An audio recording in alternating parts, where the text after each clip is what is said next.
Josue 17. Tungod kay si Manases mao ang kamagulangang anak ni Jose, usa ka bahin sa yuta ang gihatag ngadto sa iyang mga banay. Si Makir nga amahan ni Gilead mao ang kamagulangang anak ni Manases. Usa siya kasundalo busa ang Gilead ug ang Basan mao gihatag kaniya. Gihatagan usab og yuta ang nahibiling panimalay ni Manases nga mao sila si Abeser, si Helek, si Azriel, si Sikem, si Heper o si Semida. Mao kini ang mga anak nga lalaki ni Manases nga anak ni Jose.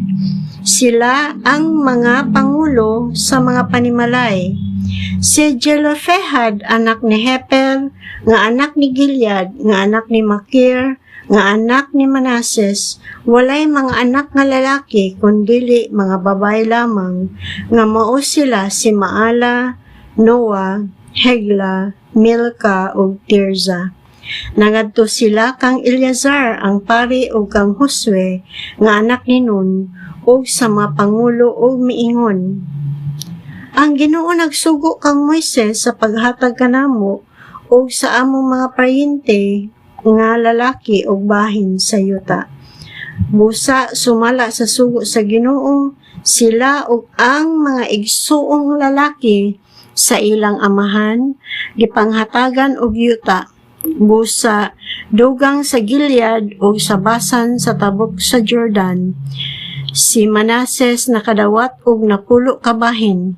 Sanglit ang mga kaliwat niyang babae ug mga lalaki na bahinan man og yuta. Ang Gilead gihatag ngadto sa ubang kaliwat ni Manases. Ang yuta ni Manases nagsukad sa Asir, hangtod sa Mikmetat, sa silangan sa Sikem. Ang utlanan miabot sa habagatan sa yuta sa En-Tapua. Si Manases mo'y tag-iya sa yuta sa Tapua apan ang lungsod sa Tapua nga nahimutang sa utlanan ila sa mga kaliwat ni Ephraim. Ang utlanan midulhog sa sapa sa kana. Ang mga syudad sa habagatan sa sapa iya ni Ephraim bisan tod nahilakip sila sa mga syudad ni Manases. Ang utlanan ni Manases misubay sa amihanang dapit sa sapa sa dagat sa Mediteraneo. Ang kayutaan ni Ephraim didto sa habagatan ug ang kang Manases sa amihanan ug ang dagat sa Mediteraneo mao ang utlanan nila.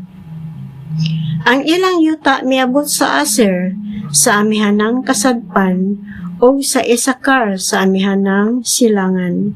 Sulod sa yuta ni Isakar o ni Aser, iya ni Manases o ang Betsan o ang naglibot sa kalungsuran ingon man ang katawhan sa Jebleam, sa Dor, sa Endor, sa Taanak, sa Megiddo o sa kasikbit nga kalungsuran. Apan ang katawhan ni Manases wala makaabog sa mga lumulupyo didnyadtong mga syudara busa nagpuyo didto uban kanila ang mga taga-Kanaan. Bisan sa lig-una ang mga Israelita wala gayud nila mahurot pag-abog ang mga taga-Kanaan apan sila giulipo nila. Ang mga kaliwat ni Jose mingon kang Josue, nganong gamay ramang bahin sa yuta ang imong gihatag kanamo?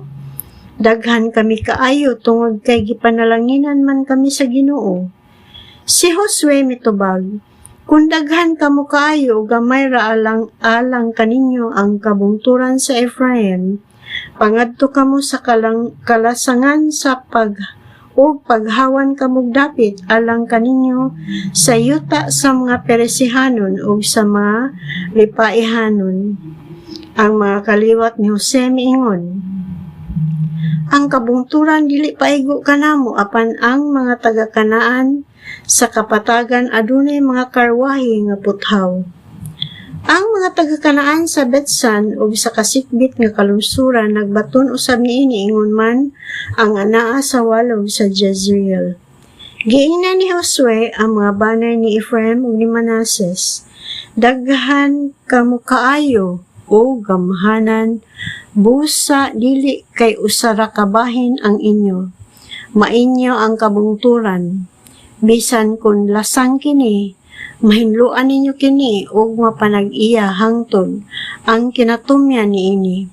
Abugan ninyo ang mga kanaanhon, bisag may mga karwahe sila nga puthaw, ug bisan og lig-on sila nga katawhan.